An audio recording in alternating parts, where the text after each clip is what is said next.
एक आदमी ने समुद्र के अंदर से लकड़ी के टुकड़े उठाए। हालात बहुत खराब थे क्योंकि बेड़ा लंबे समय से समुद्र में बह रहा था और उसका निचला हिस्सा सड़ चुका था। कुछ लोगों ने मिलकर सुरक्षात्मक बैग पहनकर नीचे जाकर जांच करने की योजना बनाई। तभी एक अनुभवी नाविक सामने आया। जब आदमी पानी में उतरा तो उसने देखा कि नीचे की लकड़ी सचमुच सड़ी हुई थी और कई मछलियां उसे खा रही थी। तभी एक बड़ी सफेद शार्क चुपके से पास आ गई। आदमी डर गया और लकड़ी के कुछ टुकड़े पकड़कर तेजी से ऊपर चढ़ गया। जब सबने सड़ी लकड़ी देखी तो उन्हें समझ आ गया कि ये बेड़ा ज्यादा दिन नहीं टिकेगा और डूब सकता है। सबका मन टूटने लगा। क्या वे सचमुच इस असंभव सफर को पूरा कर पाएंगे? जब सबको शक होने लगा तब कप्तान ने बिना चिंता के आगे बढ़ने का आदेश दिया। आधे महीने बाद वे आखिरकार सैटेलाइट के जरिए संपर्क में आ पाए। अब सबके चेहरों पर बड़ी बड़ी दाढ़ियां उगाई थी। उन्होंने जमीन पर खबर भेजी। एक आदमी कैमरा लेकर लाइफ बोट में बैठा और बेड़े की तस्वीरें लेने लगा। जैसे ही वो फोटो खींचने लगा खतरा पास आ गया। एक शार्क उसकी लाइफ बोट के नीचे से तैर गई। बोट पर बैठे लोग घबरा गए और उसे खींचने लगे। नीचे कई शार्क आ रही थी। आदमी तो सुरक्षित वापस आ गया लेकिन उसका तोता नीचे उड़ गया। तोता समुद्र की ओर उड़ने लगा। आदमी ने उसे बुलाने की कोशिश की लेकिन एक शार्क ने उसे खा लिया। इसके बाद आदमी का काम सबको हैरान कर गया। उसने शार्क को घूरा और उसकी हरकतों पर नजर रखने लगा। मौका देखकर उसने अपने साथियों की मदद से शार्क को पकड़ लिया। शार्क जिंदा थी लेकिन आदमी उसके ऊपर चढ़ गया और चाकू से वार करने लगा। कुछ लोगों ने उसे रोकने की कोशिश की लेकिन देर हो चुकी थी। शार्क के खून की गंध से और भी शार्क वहां आ गए। अब बेड़े के चारों ओर शार्क ही शार्क थी। अगर वे हमला करती तो कोई जिंदा नहीं बचता। एक मोटा आदमी डर गया और एक डिब्बा उठाकर उसमें से लोहे के तार निकाल आया। वह जमीन पर बैठकर विनती करने लगा कि इन तारों से बेड़े को मजबूत कर लिया जाए ताकि जान बच सके।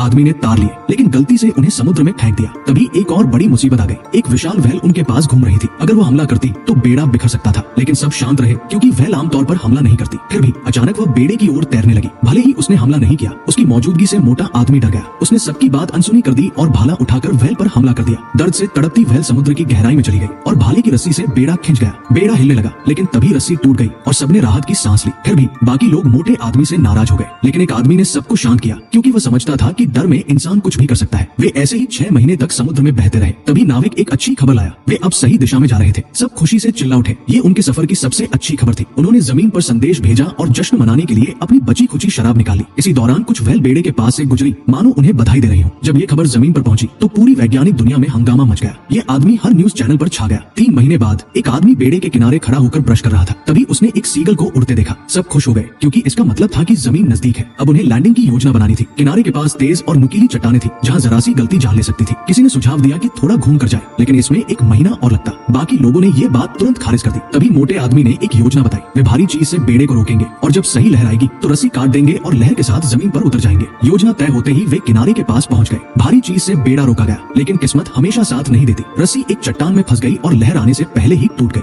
सबने बेड़े को कसकर पकड़ लिया लेकिन एंकर हटने से बेड़ा लहर में बह गया। एक बड़ी लहर ने आदमी को पानी में फेंक दिया। जब वह तैरने की कोशिश कर रहा था तभी उसके पैर ने नीचे जमीन को छू लिया। तब सबको समझ आया कि वे जमीन पर पहुंच चुके थे। इस तरह उन्होंने नामुमकिन लगने वाला एक बड़ा काम मुमकिन कर दिखाया।